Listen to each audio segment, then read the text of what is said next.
another 5 seconds because technology, it's great. I'm not the owner of my own podcast page. I don't know how I did that to myself, but this is what happens if I'm not the owner of my own podcast page. It Yeah, makes it difficult to streamline things. So, technology. yes, it's great until it's not, right? Exactly. Exactly. All right. And with that, we are live. So, hello, hello, and welcome back to Retrieving Sanity, your podcast for all mental health, addiction, recovery issues, and topics. And today we have a very special guest, and her name is Lisa Sugarman. And she is a Boston based author, columnist, founder of the HelpHUB, a 3 time survivor of suicide loss, a crisis counselor with the Trevor Project, storyteller with the National Alliance on Mental Illness, a safe place survivors of suicide loss grief group facilitator with Samaritans, and a mental health advocate. And she's starting her own podcast called the Survivors Podcast. So be sure to check that out after this episode airs and drops and everything. It's going to be live. So make sure to check that out on Spotify. It's going to be on Spotify, right? I It's forgot to going to ask be that. on, it's going to be on every platform that you can find a podcast. Sweet. Hmm. All right. Well, you have a ton of accomplishments. It sounds like you're a very busy person, and I also want to say first off, my deepest condolences for your loss. Thank you. I really Those, appreciate that, Keegan. I really do. of course, those are not easy. They're not easy to talk about. So I thank you for being willing to open up and share that kind of experience with us. Yeah, Um, absolutely. Absolutely. I mean, I definitely have a story to tell for sure. And it's what I do now. This is what I've dedicated my life to now that, I'll explain that my story was a little unique as far as a suicide survivor story goes, but it's mhm. definitely the why that's got me in this space and having these conversations. So these are exactly the conversations I want to be having. That's awesome. Yeah. And I mean, we just need more people like that too, because a lot of people go through this kind of thing of loss and grief and they feel alone, right? Yeah. Because that, especially if it's someone that was close to them. I know whenever I have lost people close to myself, it never really goes away, you know? But, Yeah, yeah. Well, that's the thing about grief, right? It's hmm it's like this cyclical thing that just kind of, it spins up and down and around and circles back and hits you when you're not expecting it. It doesn't end. There's no hmm end point to it. It just is I think it's emotions that we learn to kind of integrate into our life. hmm We learn to kind of live with them. We learn to find a way to bring joy back into our life, hopefully. I mean, a hmm lot of us have at this point. It depends on where you are kind of on that continuum of loss. If it's something that's just happened, obviously it's a lot harder, but when you've had time to grieve, it changes. It changes, but it never goes away. yeah. Um, So whenever it changes, it's actually changed in such a way that it's come full circle multiple times for you. Yeah. And uh, now you've also been able to sit here and use it to help other people heal, grow, and just with that, you open up so many potential possibilities that the ripple effect is unreal. I, So, I hope so. I really hope so. I mean, that's kind of the whole point. It's really just look, we all have a story to tell. It hmm doesn't necessarily have to be a story of grief or loss. That just happens to be my story. And hmm because of it, I have a unique opportunity to use this story, which is I think it's a pretty compelling story. I'm told it's a pretty compelling story. So those are usually the things that leave the darkest mark. You know what I mean on people's minds. They tend hmm to remember things like that. And if someone somewhere who hears our conversation or who reads something I've written or listens to my own future podcast, then if they can find a nugget, if they can find something that they connect with, that they hmm can relate to, that maybe somehow just makes it easier to navigate it all, then that's the end game for me. That's what I'm doing it all for. Yeah, and that's amazing, and that's what I love. And without further ado, you mentioned your story, Mm. and I mean, I think it's time that we kind of heard it. So, Do you mind letting us know a little bit more about yourself? Like, where are you from? What is your story? And Yeah. how do you plan to use your story to help others? Well, so I'm talking to you right now from home, from my home office. I'm just north of Boston in Salem, Massachusetts. It's Ooh. where I've been. The North Shore of Boston's where I've called home forever since I was Mm-hmm. little. And I'm married, have two grown daughters. You and I were talking off camera about my oldest lives in Japan, my youngest lives about 4 miles away, so we kind of Mm-hmm. like split that difference. um, and I've been a writer, I've been a content creator my whole life, starting off writing for newspapers and magazines when I was young, and then kind of moving into PR and marketing, and Mm-hmm. then took a chunk of time and was a teacher for a while, and then just dove into writing parenting books. I was in that space for a really Ooh. long time, mom of two, and I was kind of in the thick of it. And I Mm-hmm. write what I know, so I was writing all about family and that work life balance, Mm-hmm. and raising kids, and then very very unexpectedly, probably about 11 years ago now, so I'm 56 now, but about Mm-hmm. 11 years ago when I was 45, I learned that my father, who had died when I was 10 years old, it was 2 weeks after my 10th birthday, he passed away Mm-hmm. very, very suddenly, of what I was told was a heart attack. Mm-hmm. And I was a 10-year-old kid. Like, I had absolutely no reason to question that story. My dad was a super fit guy. Mm-hmm. He raced cars as a hobby, he was a mountain climber, but he smoked, packs and packs of cigarettes a day, and Mm. I knew that there was heart disease on his side of the family, so it was like not at all a reach for me to believe that story, and Yeah. I did. I went through the rest of my life for 35 years believing that story, Mm-hmm.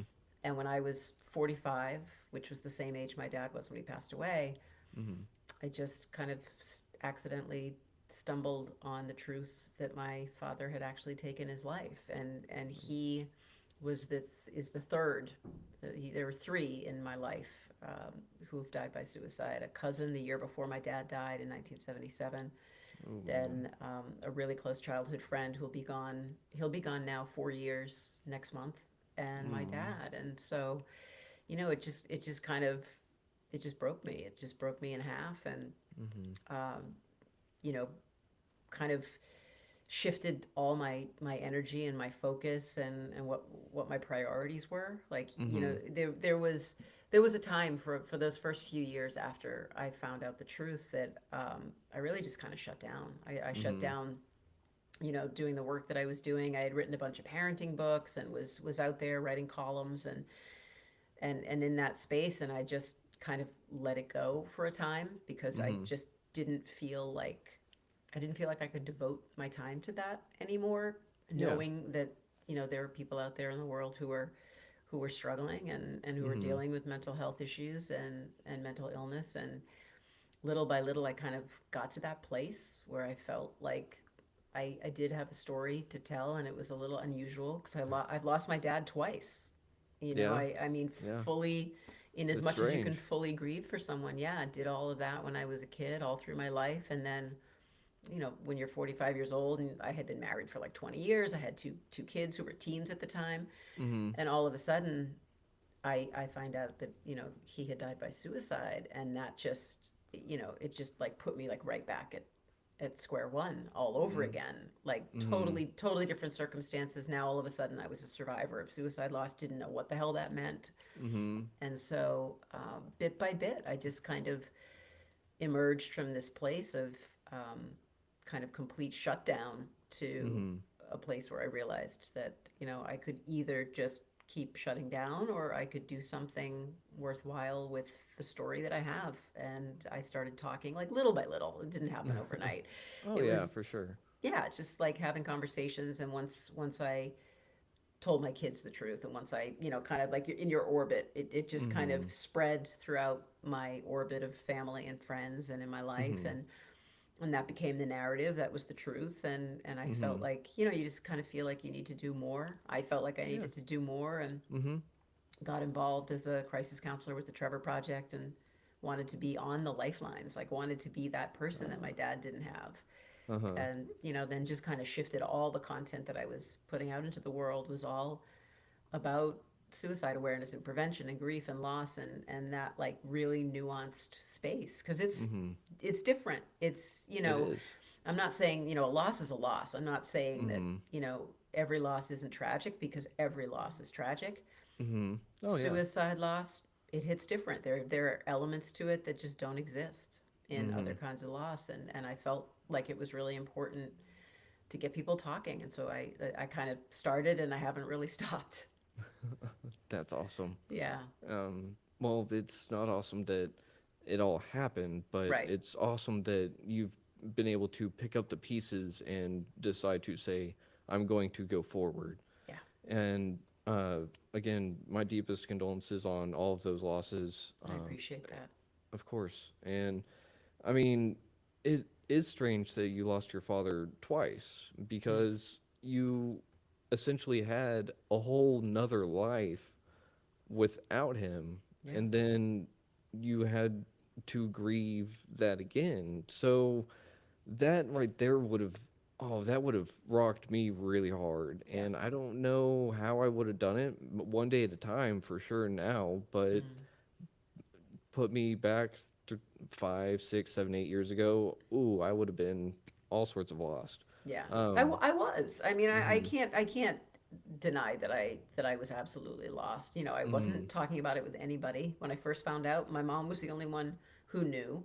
uh-huh. She had kept this secret from everyone for 35 years. Had never said a word Oh to man. a soul. So she took that hit for me and did that so that she could protect me. Like she had to tell her 10-year-old daughter that her Mm-hmm, father was gone forever. mm-hmm, And in that moment, she just made that kind of split second decision mm-hmm, to not layer another whole, a whole thick, heavy issue on top of an already terrible issue and circumstance. Like mm-hmm.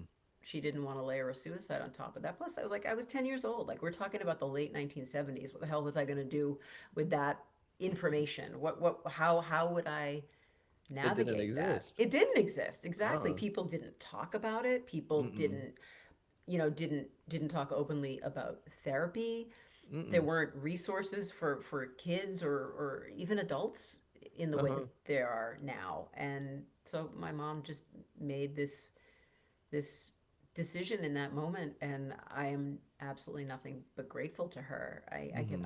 I get asked a lot if I have any resentment or if I was angry or upset in any way that she kept it from me. Absolutely not. No way. I mean, I couldn't have handled it. I was 10. Yeah. Could barely handle the Yeah. fact that he was gone. Yeah, she was doing the best she knew at the time. Yeah. Yeah. Kind of like I'm sure you've written some of your books and you kind of read some of them and you were like, oh, what was I thinking? Mhm. Yeah. Yeah, for sure. For sure. um, but whenever it comes to the suicide loss, you said that there's a layer on there that doesn't really come with other losses. Yeah. And really, the one that pops out to me is it would be the thought that I got abandoned again. You know, um, it would either be that or they didn't care enough to hold on. I don't know. It's one of those that I think it would vary on each situation.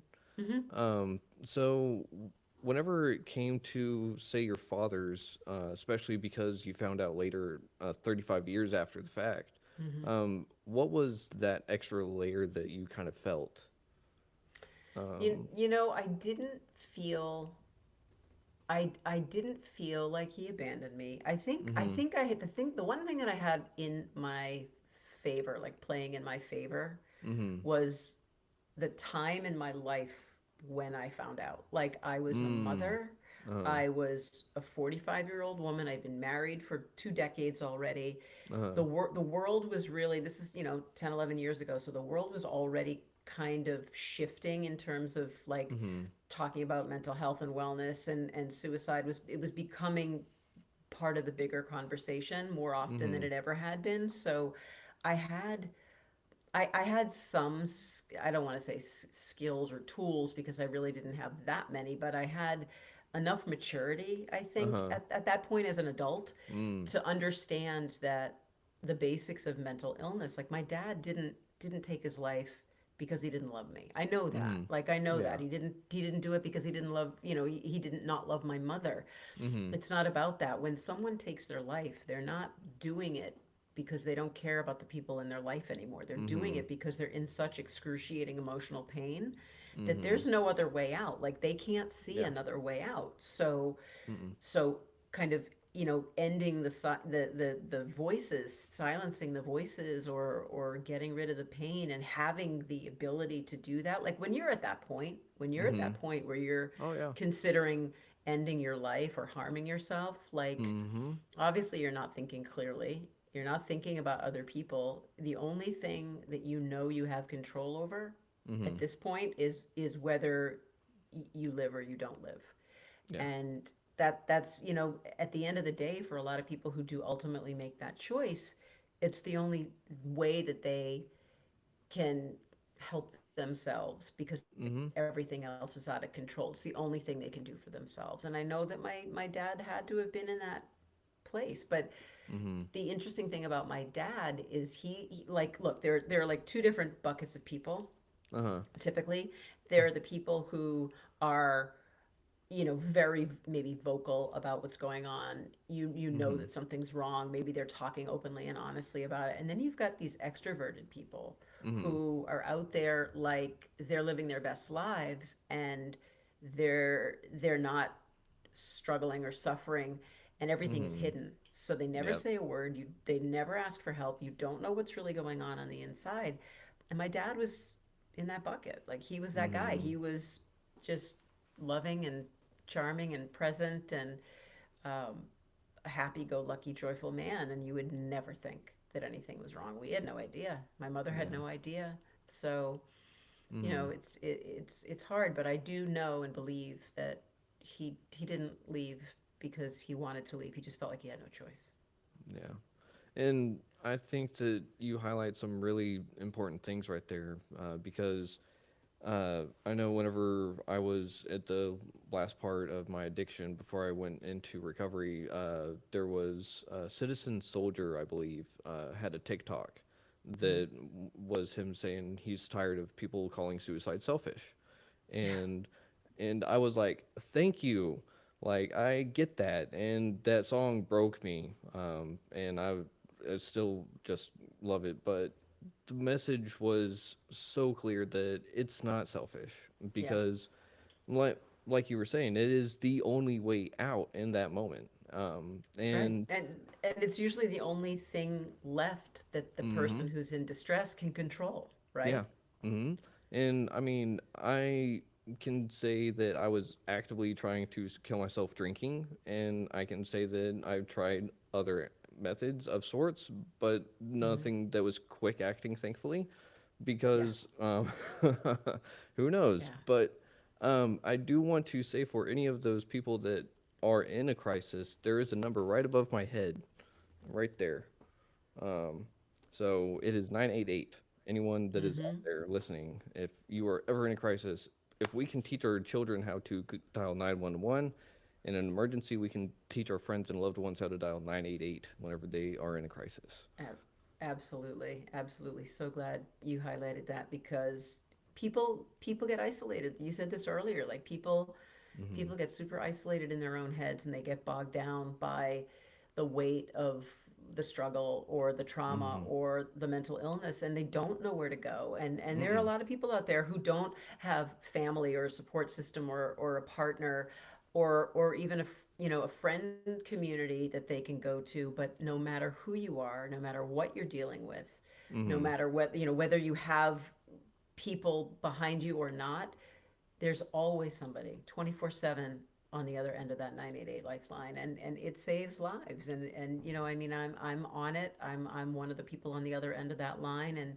it's not just for people who are suicidal. A lot of people Oh. think it is. And it's for anybody who has any kind of a mental health struggle. It could be a Ooh. bad breakup. It could be, addiction. It could be abuse, homelessness. It could be obviously, suicidal or homicidal ideation. It could be any of those Mhm. things, but it's all of it. Like if it's, let's Ooh. put it this way, Uh-huh. if it's a crisis to you, because Mhm. what might affect you in one way might not affect me in the Mhm. same way, and vice versa. Yeah. But if it's affecting your mental health, Mhm. it's a reason to call. Ooh. That is really important, and that is Mm. really good to know. I didn't know that it was for any crisis. Yeah, a lot Wow. of people don't, and I think it's a barrier. I honestly think it's a Mhm. barrier. I think a lot of people just make the No. assumption they see the words, suicide and Suicide. crisis hotline, and they Mhm. kind of focus on the suicide part, and they don't Yeah. realize that it's a crisis hotline. Like we have a lot of Mhm. people. So I'm on the Trevor Project Lifeline, and the Trevor Yeah, yeah. Project is, yeah, largest LGBTQ crisis and support hotline for Mhm. at-risk youth.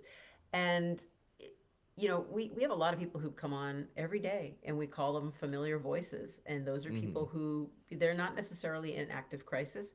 They just don't Mhm. have anybody in their life. They just want to talk to Oh. somebody. They want to talk to a human, and so they call sometimes the same time every day, just to get a few minutes on the phone with someone, just to Mhm. have that contact. So there are a lot of reasons why people call, and it absolutely does not have to just be used when you're in crisis and worried about taking your life.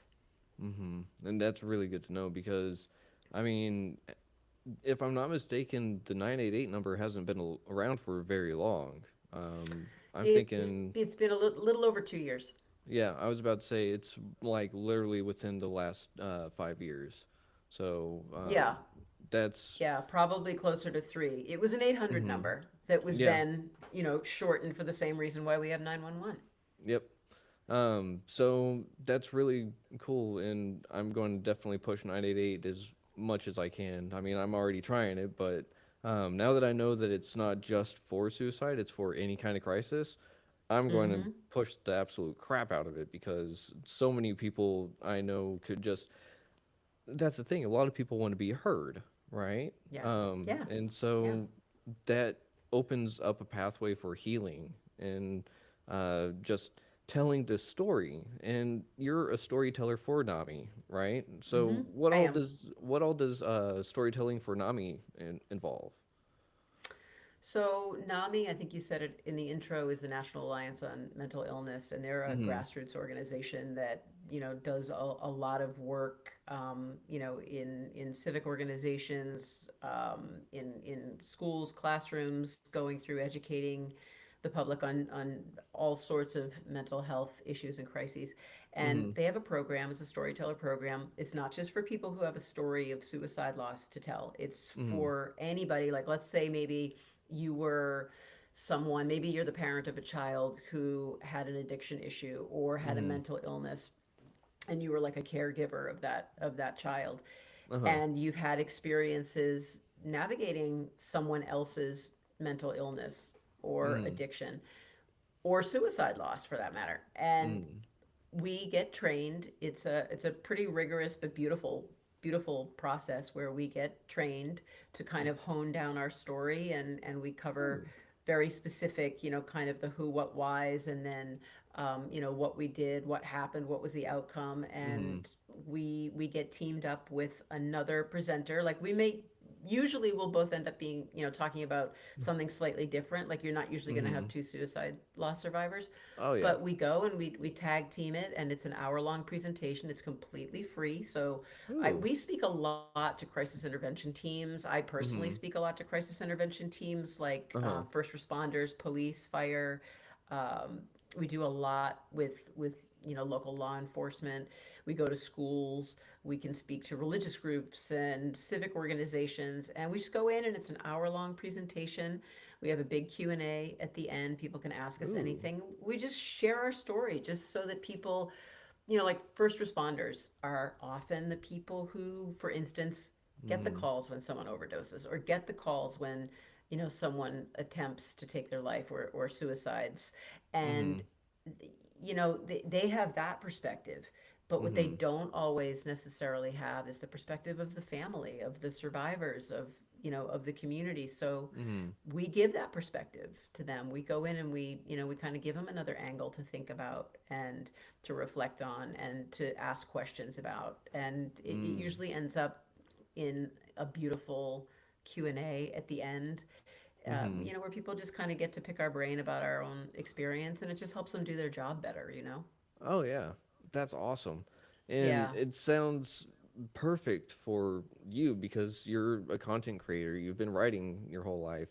And Hmm. so now you get to sit there and do you get to help other people create their story in a sense? Because I mean, sometimes, yeah, in some ways, sure. yeah, Yeah. that's awesome. Yeah. And whenever it comes to storytelling, what are some of the aspects that you normally don't dive into with your own story? That's actually quite, that's a great question. And it's something that no one has ever asked me before. So I really appreciate that. Hmm. So for me, I'm pretty much an open book in terms of my own personal story. Like there's nothing that's off limits. I have no hesitation or problem talking about any aspect of my story.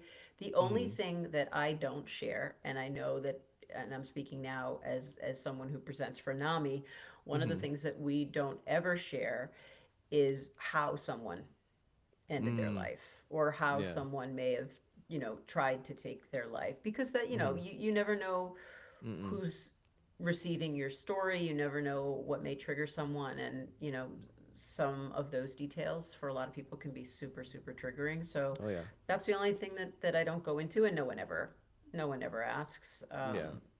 It's not something that anyone has ever brought up to me, but still, that's why we don't, and that's Yeah. why I don't. But everything else, I'm pretty open about and I want to be open. I mean, Hmm. part of what I've tried so hard to do with everything that I do in terms of content is just be vulnerable, because the Yeah. more open and honest that I can be, not only about my story, but Hmm. about the things that have happened to me, the emotional places that I've been, the fact that I went back to therapy only a few years ago for the first time in 30 years, and it was the greatest gift I've ever given to myself. Stuff like that. Like the more vulnerable that I feel that I am, Hmm. I think the more connection points there are for people to Hmm. resonate with what I say, and the more permission it gives other people to be open and to Oh be yeah. vulnerable in the same way.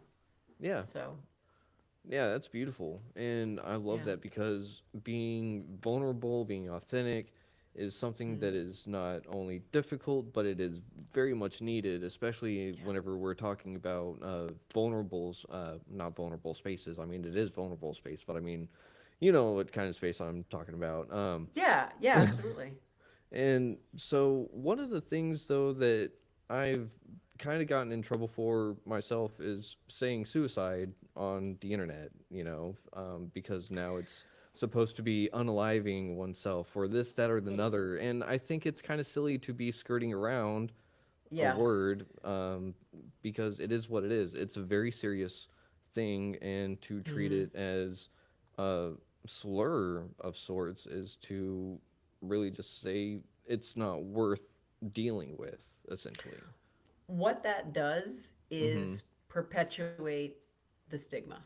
That's Mm. what that does. So I have a Mm-hmm. huge issue with the policing of that word. I think we Mm-hmm. should be saying the word suicide every chance we get, in every capacity, on every platform. And I think that it does the mental health community such an incredible disservice when you Mm. have big platforms who will shadow ban you for saying the word Mm-hmm. suicide. Yeah. And it drives me insane, because you know how we talk about something Mm-hmm. is how we define something in so many Yeah. ways. Like let's take for instance the way we say, when people say committed suicide. Like Mm-hmm. people say that all the time.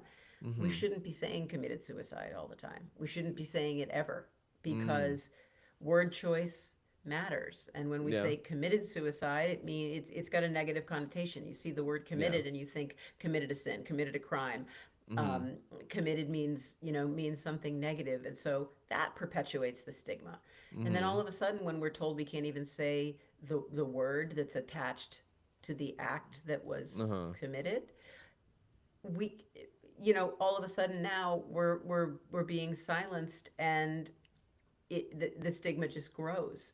So, Mm-hmm. words obviously matter, Mm-hmm. but in the case of using a word, like we don't shy away from saying cancer, we don't shy away from No. saying heart disease, we don't Mm. shy away from Stroke. seeing, right, anything Mm-hmm. like that. You'd never dream of censoring somebody, but yet we're censoring people from saying the word suicide. But that's Mm-hmm. actually the word that we should be incorporating into our conversations the most, because it makes it less scary. Yeah. It makes Yeah. it mainstream. People are afraid of Mm-hmm. the stuff that we're told we can't talk about, and He who must once we not get be to named. Yes, exactly, exactly. And once we get to that point where people and platforms can express use that word freely and regularly, that's when you start to tear the stigma apart. Mm-hmm. That's when you start to, level the playing field and say, okay, it's a word. Like, let's understand the word. It's Uh-huh. it's not a it's not a great it's not a feel good word. Nobody wants to No. hear it because Mm-mm. it's scary and it's off putting and it's all those things.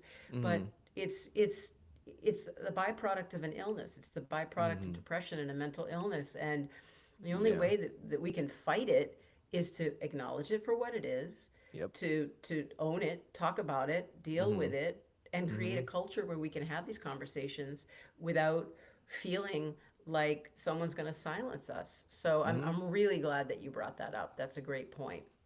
Yeah, and because I mean, it kind of goes with the stigma of addiction, you know. Hmm. And I'm speaking from an experience standpoint on both ends. Hmm. Whenever I feel like I'm alone, I'm alone. There's no one to talk to. There's no way to Yeah. get energy out. There's no way to get emotions out. There's no way to get anything out. So whenever nothing goes out, everything stays in. It becomes a Right. cyclone, Yep. and then that's whenever all hell breaks loose. And Hmm. so I know, like, whenever it comes to, say, Alcoholics Anonymous, you have Bill and Bob. You have these two guys that sat here and broke the stigma on being an alcoholic. But it Hmm. was kind of funny because being an alcoholic or being a drunkard was somewhat socially acceptable, you know, Hmm. because they're still alive. But whenever it comes to suicide, they're out of the equation. And if I'm not Yeah. mistaken, wasn't suicide actually illegal at some Yes. point? Yeah, And it was for a very long time. It's sacrilegious. It's still sacrilegious mm-hmm, in a number of different religions. But mm-hmm, yeah, you're absolutely right. It was illegal at one point, and it's unfortunate because that just kind of crystallizes mm-hmm, that someone's doing something wrong, that someone's doing something immoral or illicit, and mm-hmm, that's not the case. Like, mm-hmm. it's beyond that person's control. and Yeah. and once we recognize that and we mainstream that, well, then that changes the whole landscape for the Mm-hmm. better. And how do you think that we can really go about doing some of that, aside from just trying to tell everyone, hey, it's not that scary of a word. Like, it sucks, yeah, but Mm. maybe we can start with, instead of committed suicide, what words can we use instead of that? What phrase actually fits? Well, I mean, a lot of people are using the word suicided now. I don't Mm, personally use it all that often, although I do from time to time. It's a newer way mm-hmm, to talk about it. But you can say mm-hmm, died by suicide. You could yeah, say lost their life to suicide. You could mm-hmm, say, you could say a number of different things. Lost their fight with mental illness. There are so mm-hmm, many other ways that that are that give the person who may have died by suicide the mm-hmm, dignity that they deserve. Because when you say mm-hmm, they committed suicide, like right away, it's mm. got that There's a negative weird, energy. That yeah, Yeah, yeah, that yeah, weird little it's like twinge, like, cringy. It's yeah, cringy. yeah, it is. I don't know why, but I've never really noticed that until you brought it up because, Yeah. uh, while podcasting, I've heard unalive and stuff, and then Mm-hmm. suicide, Yeah. and I've gotten used to the unalive one. That one took me a second to kind of get used to a new terminology, but then once Mm. they were the same, it was like, okay, but now that I've had the two side by side and unalive and committed suicide, I think it's the phrase Yeah. itself that makes me just go like, ugh. Yeah. And maybe it's because I don't want to commit to suicide itself, and that's why it's cringy. Could And be. Yeah. and so maybe that's why other people sit there and say I don't want to commit to that because like I don't know about you, but if I were to tell someone, hey, I'm going to commit myself to a car loan today, they're probably going to be like, okay, cool. But if I told them you're going to commit to a car loan today, they're going to be like, no, you know. Yeah. Yeah. Yeah. Yeah. um, Yeah. but I do like how you said give the person the dignity that they deserve, Mm. though, because that is something I didn't really think about either. The end after the end, because Right. a lot of people will hear they committed suicide, and I've heard of stories where people didn't show up to the funeral because they committed suicide when they Yeah. decided to take their own life. Oh, And look no further than people not being able to get life insurance mhm, claims because they ended their own life. If they died mhm, by heart attack, if they, had a stroke, if they had cancer, mhm, their insurance companies would pay without question. When yeah, someone takes their own life, it's only fairly recently that because the classification of mental illness is mhm, now more mainstream that that's considered you know something that an insurance company would pay out, but in the mm, past they didn't. yeah. So yeah, I mean, it just speaks to another version of the stigma. Yeah. Um, Yeah. I can say that insurance companies paying out for that is Mm-hmm. an actual step in progress Yeah. because I don't know about you, but money speaks a lot. And if money starts going that way, then that means Mm-hmm. that everything else is starting to go that way. Yeah, Um, yeah. I mean, the tides are turning. mm-hmm, They're changing. It's slow, but look. I mean, mm-hmm, I can only look at myself. I mean, you mentioned a little while ago, and I wanted to bring it up before I mm-hmm, forgot. You mentioned the whole notion that suicide is a selfish act, mm-hmm, and that's a very super common mindset. mm-hmm, That was my mindset. I had that mm, mindset. yeah, I had that mindset the very first loss I ever experienced in my life. I mentioned I lost a cousin the year before my dad died. mm-hmm, He took his life. I was 9 years mm, old. My parents were very honest with me about mm-hmm, the fact that his brain was sick and whatnot. mm-hmm, And from that point on, I developed a sense that it was just a belief system, that it was mm-hmm. selfish. Huh. And how did you break that though?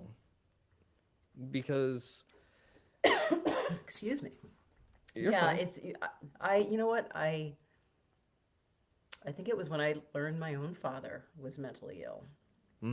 And Mm. then he had died by suicide that I was old enough to really understand, like internalize, like Mhm. what does that really mean? He was sick. Mhm. Like bottom line, he was sick. Mhm.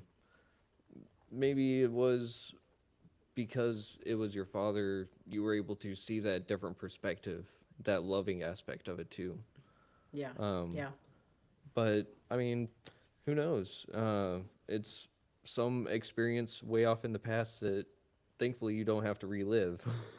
But um, exactly, exactly. yeah, we can always think back to things, but we don't always have to relive them. And that's another thing I think people True. don't like to think about whenever it comes to someone taking their own life. They think back to reliving the moment and not necessarily just saying, this happened. Um, Yeah, and, yeah. Well, but it's hard. It's hard with yeah, yeah. trauma like that to Mm-hmm. disconnect. Oh yeah, disconnect from any kind of trauma is super hard, and any trauma of loss from oneself, from someone close, is even 10 times worse. Oh, N- yeah. It's whole next level. Mm-hmm. when you're at that point. Yeah. And there's almost literally nothing anyone else can say to you at that point. Um, No, no, right? no. Mm, Definitely but not. I mean, there are no words. I mean, mm-hmm. you're lost. I mean, I know I was lost. You Mm-hmm. know, everything that you believed to be true wasn't true, or it felt like it wasn't true. In my Mm-hmm. case, I felt like learning that my dad had taken his life just completely rewrote my entire childhood. Like, well, you don't know what to believe anymore. Like, what was Mm. authentic, what wasn't. You know, Mm-hmm. was it, were the good times that we shared and all those happy memories, were they manufactured? Like, you think all sorts of Mm. crazy things when Mm-hmm. you find out when you find out a truth like that. And it was actually my husband was the one who told me, reminded me that even though it felt like everything had changed, he's like, no, honey, nothing changed. Nothing Mm. really changed. Like, everything that you remembered your dad to be, every connection, every special moment, all the bonding, because I was super close with my dad. I was like a little daddy's girl. I was like his little shadow. Oh. None of those things changed. Mm-hmm. It took me a while to get to that point where I realized that the only thing it changed was how he died. Mm. Yeah, and that definitely has to come with some maturity and experience, like you said earlier. Yeah. Yeah. And it just comes with time. Like, it's just Mm-hmm. not it's not, you don't flip a switch and all of a Mm-hmm. sudden get to a point where you can either process it or accept it. Like, I couldn't process it Mm-hmm. for, oh God, it was years. I mean, I was, crying myself to sleep at night in our bedroom, Mm. and my kids were across the hall. They had no idea what was going on. I Mm. mean, nothing nothing felt stable anymore. Like, the ground just kept Oh. shifting and shifting, and Mm-hmm. it takes time. It's not an overnight process. It Oh takes a lot yeah. of work. But the one message that I would share with anybody who might be listening to our conversation is, even in those moments when you're like in the absolute thick of it, like, you're so deep in the weeds that you're like, there's no way out of here, no matter how hard I try, what direction I take. The fact is, no matter how you're feeling right now, it's not always the way you're going to feel. Mm. And there's no, you can't put a time stamp on that. I can't say to somebody who loses someone in any way, whether it's suicide or any other way, or someone who's overcoming addiction, or someone who's struggling mentally, like, I can't give you a time stamp and say, okay, 3 weeks from today, or a year and a half down the line. You can't say that. Mm. All you can say is that at some point you won't feel the way you feel right now. That's the Mm. only guarantee. Yeah. And Yeah. it may take a little bit, but you'll get there. Yeah. And that is Yeah. beautiful. Yeah. Yeah. And And what I can tell you is, you'll get there a hell of a lot faster if you reach out to the people around you, reach out to the people who care about you, if you're honest. mm-hmm. So many of us just, we kind of go through the day to day, and we're like, no, no, no, I'm living my best life. I'm good. I'm good. And that serves no one, because if you're Mm-mm. struggling and nobody knows, who's going to help you? Who's going to be there to have the ability to help you if they don't know something's wrong? No one, because no Right? one knows. Right. Exactly. Exactly. Yeah. It kind of goes along with what we were talking about earlier. If there's a problem and we don't know what it is, we can't do anything about it. Right. Um, Truth. Yeah. whenever it comes to grief, we know that there's a cycle for it. And, well, it kind of sucks, but you've gone through this multiple times. Yeah. Do you have any suggestions for someone that's going through the stages of grief? Yeah. Honestly, the best advice I guess I could give anyone Mm-hmm. is to sit in it when you're in it, Ooh. because we try so hard, like, get through it, okay, get to the other side, get to the end point. Well, like Mm-hmm. you and I talked about a little while ago, there is no real end point of Mm-mm. grief. You learn how to weave it into the rest of your life, so that eventually grief and joy learn how to coexist again. And that Mm-hmm. does happen. It does happen. It doesn't mean you're never going to grieve again. It doesn't mean you're not going to get hit with a grief attack 10 years, 5 years, 2 years, 20 years after you lose someone. Mm. But the most important thing to kind of focus on is just like be in the moment. Like if you're feeling sad, you're feeling hopeless, you're feeling um, you know, kind of incapacitated by it all, you kind of have to just let that be what you feel until you're Mm-hmm. not feeling it anymore, because pushing it away, like it's it's like that old saying, like water finds a way out, right? Mm-hmm. Yeah. It's like grief will find a way out. It'll catch you. Like Oh you yeah. can't outrun it. You can't Mm-mm. postpone it. You can't. It doesn't take holidays and like weekends off. It's just there, and Uh-huh. and it's kind of got its mind of its own, and it's gonna hit you when it chooses to hit you. Mm-hmm. And the thing I can only speak from my own experience, and the thing that's helped me the most, even though it's the hardest thing in the world to do, Mm-hmm. is to just like, if I feel overcome, I let myself feel overcome, and maybe that Mm. means I'm crying uncontrollably in the bedroom, or maybe that means I go to my husband or my mom or one of my kids even, Mm-hmm. and because they're adults, or Mm-hmm. maybe I grab my journal. I journal every day. Maybe I Mm-hmm. grab that and I just kind of offload what's in my heart and my head in that way, or I meditate, or I just, maybe sometimes maybe I'll just write my dad a letter, which I've done. I Mm. actually started doing that just over the last year or two. I had never Mm-hmm. done it before. It was something my therapist said, "Have you ever done this?" Because I know you journal a lot. And I said, "You know what? I haven't." And I started to do that, and it Mm-hmm. was unbelievably cathartic to do that, to have that conversation, because we Mm-hmm. just end up having a different kind of relationship. We don't our relationship with our person, whoever we Mm-hmm. lost, it doesn't end when they die. It Ooh. doesn't end in the way that we think, or we're taught to believe that it ends. Like Mm-hmm. we can still create a new relationship with that person by you know, staying connected to them by Mm-hmm. sharing stories, or by having conversations with them privately, or writing a letter. Or, I mean, I know I just finished, I've been working for a long time, a lot of years now, my most recent book, and it's Mm-hmm. about my father's story. And I absolutely 1,000% feel like he's been right there with me doing this project with me. And it's a sensation that I am the only one who understands it, but Mm-hmm. it's so powerful that, I guess I access him in a different way when Mm-hmm. I'm doing a project like that, or, if I'm in my head or in my feels a lot. Um, so it changes. It's different, but it doesn't stop. It doesn't end. Yeah.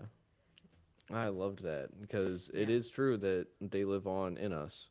Hmm. Um, and I actually Yeah. have this really weird theory that the cemeteries are, or graveyards, whichever one you prefer, because they are different. Uh, Hmm. um, we need physical places to leave our grief, Yeah. because we can leave a part of us with our loved ones, and then we can go back there to pick up pieces of ourselves whenever we're ready for that piece. Yeah. And so, Yeah. That's a good point. That's a really good point. I know for myself, like I mentioned a little while ago, that my dad was a huge mountaineer, mm-hmm, outdoorsman. I grew up in the White Mountains of New Hampshire from the time I was mm, like 4 or 5 years old, like high hutting with him. And to this day, like being out in nature and mm-hmm, being on trails and climbing mountains, it's just the place. Like that's the mm-hmm, place where I feel most connected to him. mm-hmm, And it's so interesting, like it's always somehow the place that's going to give me the lump in my throat, or it's going to make me break down a little bit at the very mm-hmm, same time that it also fills me up.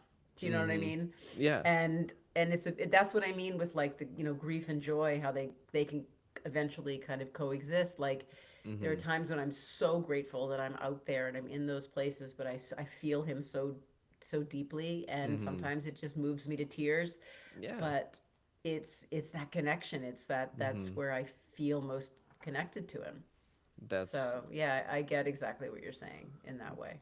yeah, that's amazing. And I just so happy that you get to experience him like that because I and my father were in scouting like basically my whole life. So Mm. I have a feeling that that's going to be something similar along the line Yeah. for me. And now I made myself sad. No, don't make yourself sad. Don't make no. uh, Think, happy oh, happy happy thoughts. But thoughts. but it's reality. Like it's Yeah, yeah. still it's the reality that we all Mm-hmm. live with, and Mm-hmm. it's a really hard reality. Yeah. But I mean, we can allow ourselves to Mm-hmm. think about those, that we have to, otherwise we're going to Oh be yeah. caught completely off guard, Oh yeah. Yep. Yep. and be completely stuck when something does happen, and then it keeps us present, right? So now Yeah. when you the next time you talk to your dad, or the next time you're with your dad, you get to think, now, is your dad still living? Yes. Yeah, Yes. okay, good. I would never He's want had to some make that. close. He's had some close calls with some heart issues, but thankfully Okay. he's still here. So. Okay, good. So, I mean, that kind of thinking in that moment of sadness, just that's going to strengthen the bond. It's going to Mm-hmm. strengthen that desire to be present with him just a little bit more every time, right? Mm-hmm. Yeah, for You know, sure. it Uh, keeps you hyper aware of what's important. yeah, and I think that that's one thing. Uh, man, I just saw the time, and I don't want to get on another tangent because we are getting close to our hours. So hang on. Let me see if I That's can okay. curtail this thought. I don't want to curtail this thought because it could just be another rabbit hole. But Yeah. real quick, you said have you did write books. Uh, Mm-hmm. you've wrote a ton of books, but real uh, important. um, That was you the said best part that. of the show. Yeah, thanks. You said that you've written books, a ton of them. You don't need to list off all the titles right now, but the books that cover grief or anything with mental health, do you got any that you would like to share the title of right now? Well, that's the one. First of all, I appreciate you asking, and Uh-huh. secondly, that's the one that's actually in my publisher's hands right now. It's not due Ooh. out until 2026, so we got to wait a little bit more. The title Ah. itself has not been finalized, but Ah. so that'll be my first non-parenting related book that'll come out, Ooh. but Okay. it'll be out around this time next year, and Okay. it will be my story, but it's going to be different. It's Mm-hmm. different than any book that I've written up to now, mainly because it's everything I write is very anecdotal. It's all about like Mm. personal experience, and this is definitely personal experience. Mm-hmm. But this is about not only losing my dad twice and kind of what that journey has been like, but Mm-hmm. I also founded a platform called the HelpHUB, and Mm-hmm. it's a platform designed to offer people resources and support in terms of grief and loss and just general overall mental wellness, no matter what community you're in. So Mm. it's not just kind of generalized resources, it's Mm-hmm. resources that are specific to like veterans or the elderly or the BIPOC community or the Ooh. Latinx community or parents and teens and the queer community. So Ooh. it's this huge online, almost, I guess you could call it a directory, Uh-huh. and it's also got a toolkit section. So Mm-hmm. there are a ton of grief tools, like if you're having a Mm. grief attack, or what to say to someone who's just lost someone, or what not to say to someone who's just Ooh. lost someone, Yeah. or how to handle a conversation with someone who doesn't want to live anymore. What do you do? Mm. What do you say? So I'm distilling all of that whole help hub that's online down into Mm-hmm. that book, and then it'll also have the toolkit section as well. So it's going to be, I hope, a pretty special book when it gets That here. that is going to be way too cool. So I'm glad that we got the kind of a sneak peek on it, It's a I teaser. guess. It's a It's a little teaser. teaser. Yeah, Awesome. Well, I'm super yeah, glad that we got that. And I do have to ask, yeah. could we see you on the show at some point in the future? Because, I would absolutely love that. sweet, because Yeah. we've got a ton of little rabbit holes to go explore, because grief, mental health, all of it Mm-hmm. goes. all over the place. Literally anything and everything we do i- all day, every day can be brought back to mental health. Yeah, Um, yeah, ain't that the truth? Yeah, so I'll tell you what, let's leave it like this. okay. You, you give me a shout, and I'm there Okay. anytime. Alrighty. Sounds good. Yeah. For those of y'all that don't know, we tried to schedule this. How many times did we reschedule? I think it Oh was my like, God, like five, I think. I think you only had to change things once, I think. uh-huh. And the rest of it's completely on me. I was either, traveling here or traveling there, and we just couldn't Uh, make it work. But you know what? I have to say, I got to be honest with you, Keegan, it was absolutely worth the wait. it absolutely was worth the wait, and I can't thank you enough. I can't wait till you're back on the show. I can't wait till your book is out, and then we can Me too. help. That makes two of us.